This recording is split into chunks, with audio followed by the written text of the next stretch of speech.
छत पे तो देखा मेरी मुर्गियों में ये वाली मुर्गी नज़र नहीं आ रही थी। फिर मैंने देखा कि ऊपर बैठी हुई थी मेरी मुर्गी कुड़क कहाँ होके। छत पे। इसने वहाँ पे इतने सारे माशाल्लाह से अंडे दिए। फिर मैंने ये सारे नीचे उतार के फिर मैं इसको कुड़क पे बिठाने लगी।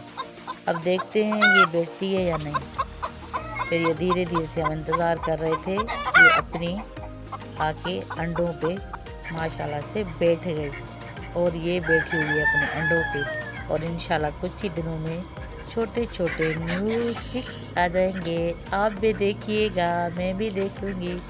Thank you.